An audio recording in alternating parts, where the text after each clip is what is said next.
file your amendments. Beyond that, they will be rejected. Okay?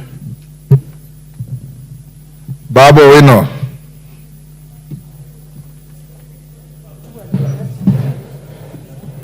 Thank you. Thank you, Mr. Speaker. Mr. Speaker, I rise to oppose the bill, the Finance Bill 2425, based on the following grounds. That number one, Mr. Speaker, there was anger that was expressed yesterday on the streets coming from Kenyans, and to be specific, the Gen Z, the Generation Z revolution that started yesterday reminds me, Mr. Speaker, of number one, the revolution that took place in China, the Chinese Revolution, that was also known as the Peasant Revolution or the Mamamboga Revolution, that occurred in the year 1949, which was headed by a gentleman called Chairman Mao Zedong, together with Deng Xiaoping.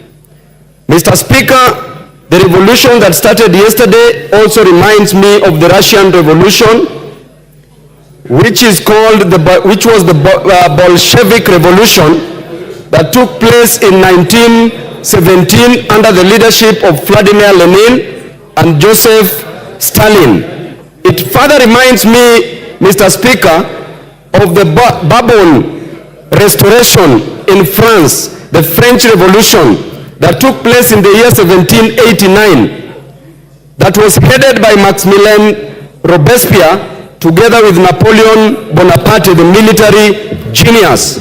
Mr. Speaker, that revolution advocated for three things. Number one, equality and fraternity. Can you just shut up as I pump knowledge? Yes, Kagombe. Babu, will you not take your seat? Yes, give Kagombe the... Thank you, Mr. Speaker. Mr. Speaker, the member for Embakasi East, what is out of order? Is beating drums of war. It is very unfortunate to use this forum, Mr. Speaker. Standing order, Kagombe. The relevance of what the member of Parliament is speaking about is not relevant to the bill that we are discussing here. What he is doing is taking an opportunity to use this floor to beat drums of war in this country. We are at a very bad moment at the moment, at this time, and we cannot allow that to happen on this floor, on the floor of this House, Mr. Speaker. Go on. Mr. Speaker, you know I don't like responding to fools. Or the Bible says in the book, withdraw that. There are no fools in this house. In the book of Proverbs 26, the Bible says, Mr. Speaker, that never respond to a fool because the... Order, Babu Owino. Order, Babu Owino. In this house, order members, whether a member represents fishermen from the shores of the lake or the sea, whether a member represents herdsmen, whether a member is a professor, you are all honorable members of this house. And there are no fools in this house. And I want to warn you, Babu Owino, respect begets respect. Respect your colleagues, they will respect you. There are no fools here. Can you withdraw and apologize? Mr. Speaker, a fool is somebody who does not understand something. Order. But if I think that somebody is a fool, Order, Babu Owino. You withdraw and apologize, or I truncate the mic and give the floor to somebody else. Give him the mic.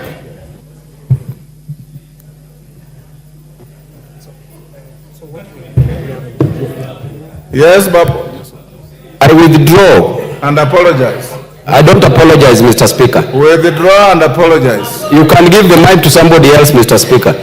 Okay. And I don't withdraw. Okay, truncate the mic. Mutunga. Yes, Chonga. Give the mic to Chonga. Thank you, Speaker. Mr. Speaker, you made a statement before the House went for lunch that people should not even need to remove their cards from the sockets. Mr. Speaker, I didn't. I went there, Mr. Speaker, after lunch I was number 7. When I came here, I was told I'm still number 7. Right now, the number of members who have contributed are more than 30, Mr. Speaker. So I wanted to know whether indeed you are still going with the list, or maybe you have changed the rules so that those who may not have a chance to speak. Sawa, Honorable Chonga, utaongea, hakuna shida. Honorable members, as you debate this, I want to repeat this.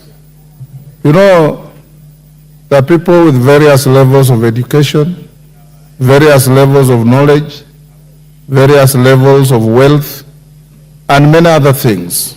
Humility costs nothing. Respect costs nothing.